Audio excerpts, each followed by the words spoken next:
क्या आप जानते हैं कि 1977 में इंदिरा गांधी और 1991 में चंद्रशेखर को अगर छोड़ दिया जाए तो प्रधानमंत्री रहते हुए चुनाव जीतने वाले नेताओं में सबसे कम जीत का अंतर नरेंद्र मोदी का है।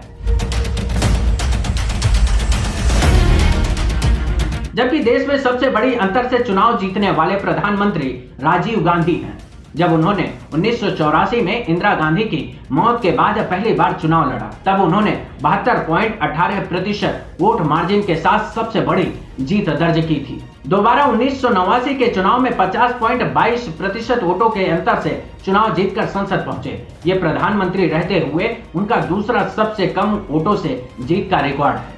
इसके बाद तीसरा नंबर नरेंद्र मोदी का आता है, जिन्होंने प्रधानमंत्री रहते हुए 2019 में 45.22% वोटों के मार्जिन से चुनाव जीता।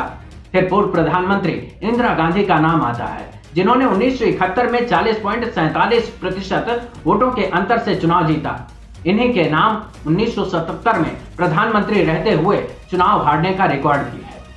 तब इमरजेंसी के बाद राजनारायण ने इंदिरा गांधी को 34.09% वोटों के अंतर से हराया था। लेकिन 2024 में प्रधानमंत्री मोदी की वाराणसी से जीत ने सबसे ज्यादा चौंकाया, क्योंकि 2014 में प्रधानमंत्री बनने के बाद पहली बार है जब नरेंद्र मोदी को 13.49% वोटों के साथ जीत मिली, जो अब तक के प्रधानमंत्रियों में से सबसे कम मार्जिन से जीत का रिकॉर्ड है। इसके पीछे की वजह यह है कि वाराणसी में सिर्फ काशी विश्वनाथ मंदिर का निर्माण हुआ, वहां भी गुजरातियों का कब्जा हो गया, लोकल व्यापारियों का व्यापार छीन लिया गया, लोगों के घरों और छोटे छोटे मंदिरों को विकास के नाम पर उजाड़ दिया गया, भगवान विश्वनाथ के दर्शन के नाम पर व्यापार शुरू कर दिया गया, लोगों को घंटों लाइनों में लगने के लिए मजबूर किया गया, महंगाई, बेरोजगारी जैसे मुद्दों से मुंह फेर लिया गया, गंगा के घाटों से लेकर गंगा सफाई पर झूठा प्रचार किया गया।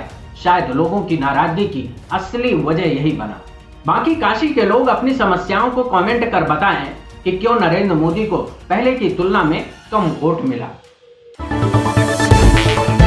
Subscribe to our YouTube channel and press the bell icon to get the latest update.